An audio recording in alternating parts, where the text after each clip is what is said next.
guys, welcome back to L.J.W. My name is Victoria. If you're new on the channel, don't forget to subscribe. So as you can see by today's video title, it's going to be a Burr reaction.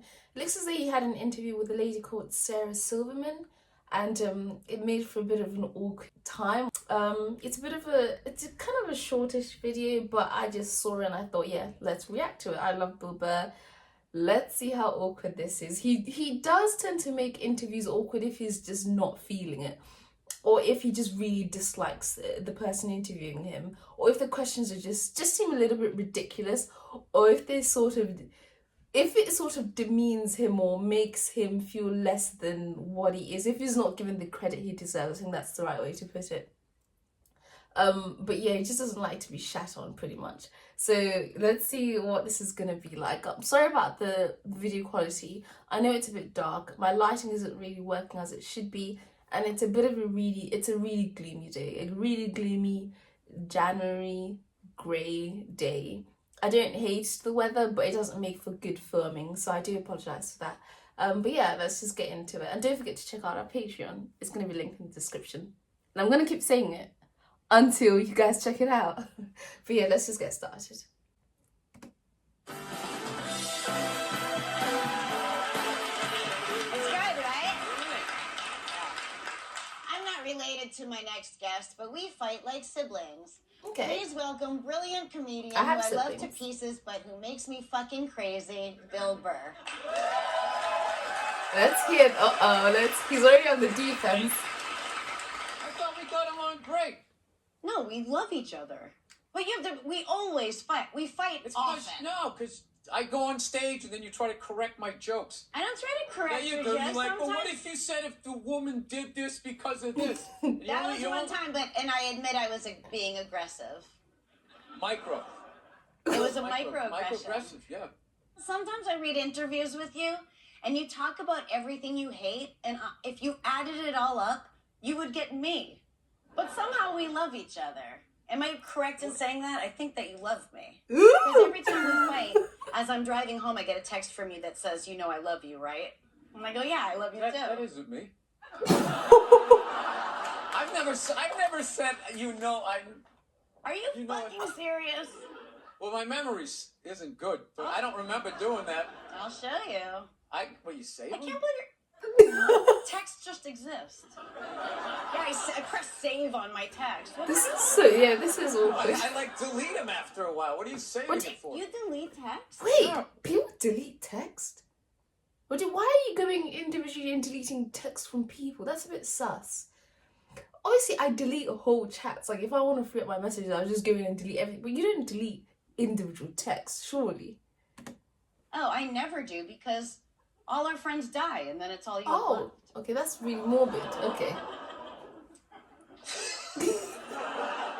How many of you had? Die? I'm up. I counted. I have a huge list. I'm 30. 30. Yeah. Get something funny out of that. That's what you do. I'm not good at that. I'm not good in the mom.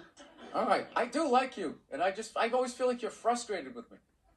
I fucking love you. Okay, she needs to stop. Look at my posture right now. I'm as far over into the air as I can possibly be. I just feel like I kind of came here to hang out and have a good time, and you just like that intro was just like, yeah. I thought you'd like that. I fucking hate this guy. He's a douchebag. And he came down here. I mean, that's how I heard it.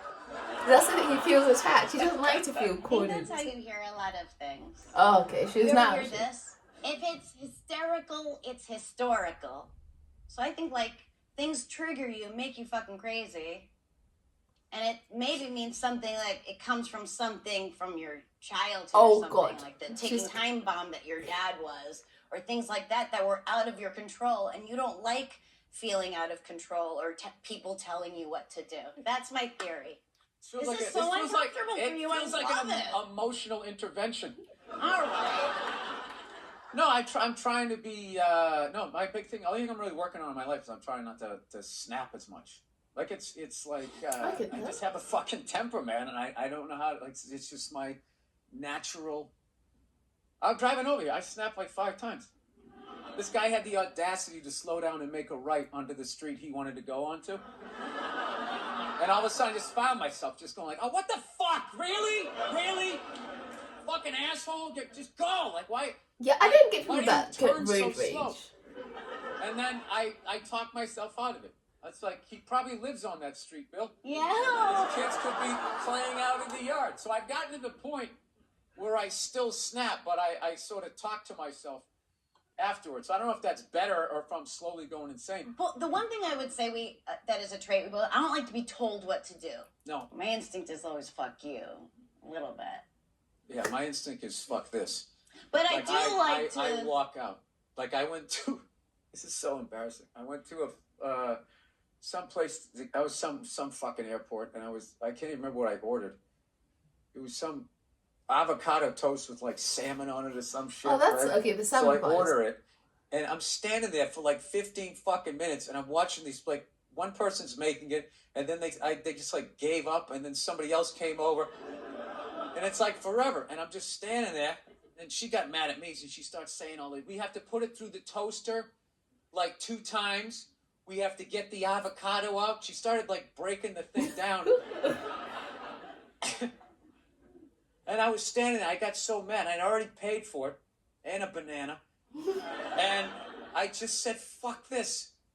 I just walked away, still hungry. And then I ate the banana, and it was overripe, and it was all mushy. I hate and I threw it overripe. out. And it was like $17 down the tube. And I just remember, I'd rather be fucking hungry than have one more fucking interaction with somebody that described to me how to make salmon avocado toast and act like they were pouring the foundation of a fucking house. And it's just like, I fucking hate people. I fucking hate people that hate their job, and especially a shit job. And it's like this is why you're fucking here. I had this job.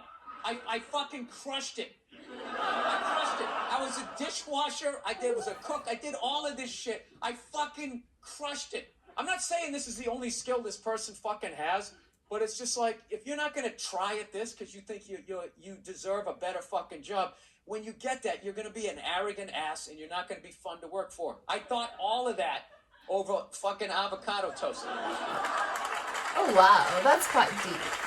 I think that we're not so different, but I could be wrong. You feel that I feel I've got you figured out, and I you're right. just think you like me.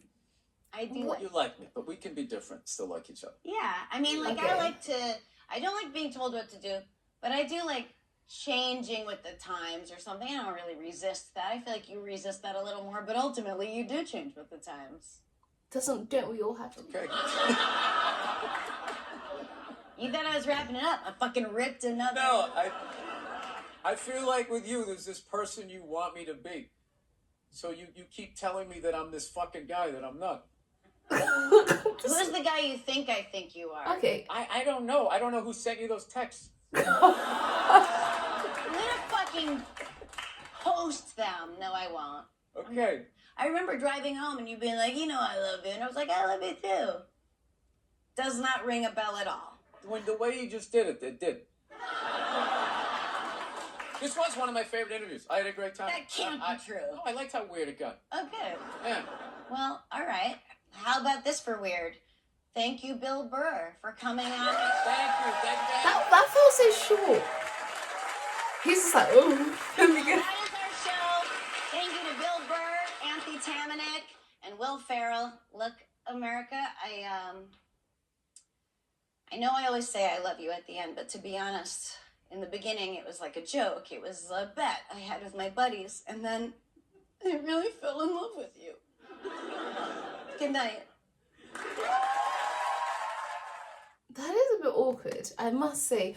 I think her entire thing is I don't think it was necessarily the interview. Obviously, the interview had awkward elements to it, but I think her whole persona is to be a little bit like it's a bit like, I don't know, choppy and slightly awkward, and the silences and the looks. I think that's her whole thing. But yeah, it was really interesting. But okay, you know when people say I used to really struggle to say I love you to people, especially at school when friends say love you, things like that. Like, I really found it hard to say, because I just felt like, obviously I love them as a friend, but it's just the act of saying it I just found really difficult and really awkward. I don't know why that is. And by my partner, he makes it a thing to always tell our friends that we love them, just so that, you know, they know, because you never really know these things. So I've made it a point to, obviously, yeah, I tell my friends like I love them, not always, but when I feel as though it's appropriate, I'll say it. Or I'll be like, you know what, really have love for this person, which is always obviously true. But yeah, I think, you know what, my other thing used to be like when people over said it, I just felt like it lost its value. And I remember even saying to my partner, you know what, we're not going to be that couple that say I love you all the time, but actually we say it so many times a day, and it doesn't feel like it loses its value, you know? It's just like reinforcement, like, look, like, I love you, like, I have love for you. And yeah, I think there's nothing wrong with it, but I don't know, I used to find it so awkward. So seeing that took me back to like when I was in school and people would say it and I would just cringe. But yeah, no, that was pretty good. It was different to see Bill in a different light. He wasn't even trying to be funny. He was just trying to like process that conversation and get through it. But yeah, let me know your thoughts, and yeah, I'll see you in the next one. Bye.